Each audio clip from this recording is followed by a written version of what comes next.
When we think about history, we tend to imagine this one single official story. But what if it's not like that at all?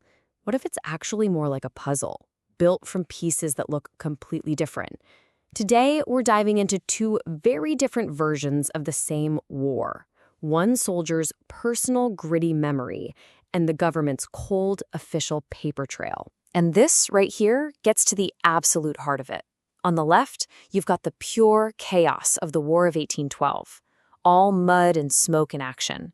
And on the right, that's how this same war was remembered decades later, through stamps and signatures and formal declarations. One is a split second of visceral experience. The other is a lifetime of paperwork. So that leads to a really interesting question, doesn't it? How do you take these two completely different things, this raw human story and this sterile, bureaucratic record, and figure out what really happened? Well, that's exactly what we're going to dig into. So we're going to follow two threads here.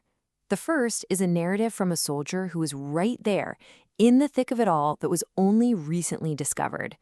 The other is the dusty old pension file of another man from the very same unit who spent the rest of his life just trying to prove he was there. So let's meet the two men at the center of this. On one hand, we have Private William Greathouse, whose incredible account makes the whole war feel real. And on the other, Private Ambrose Fields, whose own battle for recognition is told through a stack of government papers. They served together, but they left us two very, very different kinds of stories. Okay, so let's start with the campaign itself. Before any battle, there was the march, a long, absolutely grueling journey from their homes in Kentucky deep into Canada.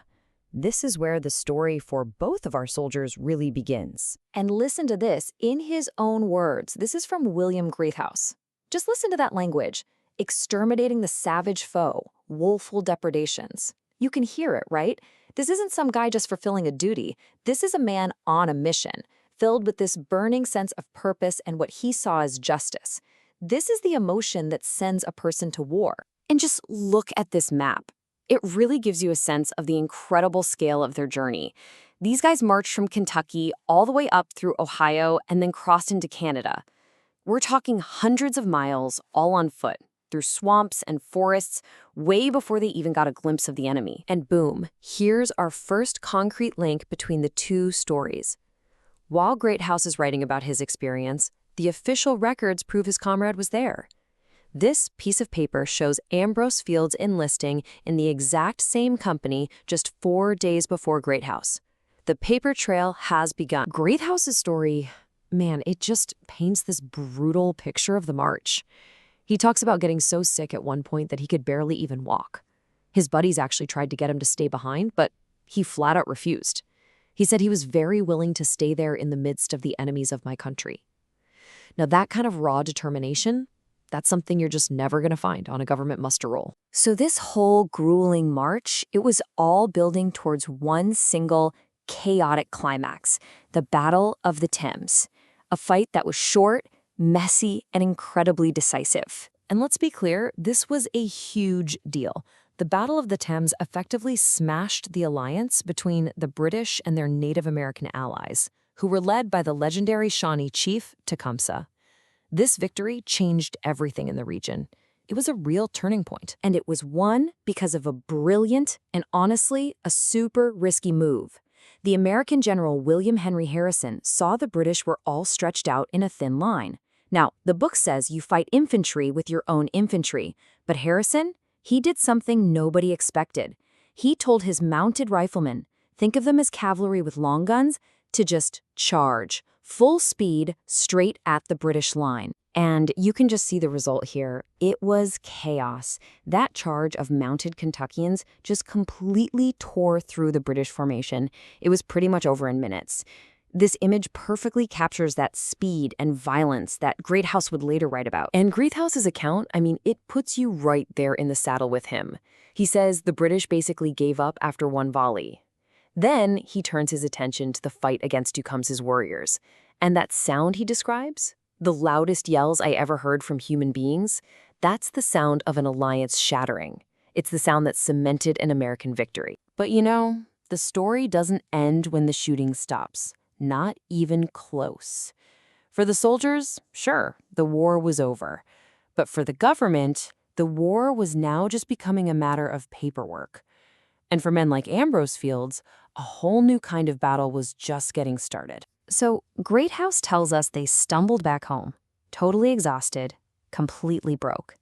Their job was done. But for Ambrose Fields, who eventually moved all the way out to Oregon, the struggle to get official recognition for his service, well, that would take up most of the rest of his life. Okay, just look at this timeline. It's absolutely staggering. Fields fights in 1813. He doesn't even apply for land for his service until 1859. That's 46 years later. And his pension? It's not approved until 1872. That's nearly 60 years after the battle, 60 years to get credit for something that was over in a matter of minutes. And his pension file shows you exactly what that 60-year wait looked like. It's just the slow, grinding gears of bureaucracy at work. First, he has to declare his service. Then, the pension office has to send an inquiry. Then, the Treasury has to send a confirmation back. Then, finally, an approval. Each step is just another piece of paper, another stamp, another signature, all to verify one simple fact. He served for 86 days. So after all that, after all those decades of waiting, all those letters sent back and forth, what was the grand total? What was his reward for that 60-year bureaucratic battle? This, $8. A pension of $8 a month. And this brings us right back to where we started, doesn't it? We have these two men. They were in the same company, they fought in the same battle, but they left behind two completely different ways of remembering it all. This comparison just lays it out perfectly. On one side, you've got Greathouse's lived memory. It's emotional, it's messy, it's full of detail, and it tells us why he fought. On the other side is the official record from Fields' file. It's objective, it's distant, it's all procedure, and it's there to prove what happened. One is the story, the other is the evidence. And that's really the key thing to take away from this. Greathouse gives us the mud, the blood, and the feeling of being there. Fields' file gives us the cold, hard proof, the dates, the names, the 86 days of service. You really can't get the whole picture without both. They need each other. So I'll leave you with this to think about. Which of these is the truer version of history? Is it the personal story that lets us feel the moment, even with all its human biases and emotions? Or is it the official record that we can prove piece by piece, even if it feels stripped of all its soul? The real answer, of course, is that true history probably lives somewhere in the messy space right between the two. Thanks for watching.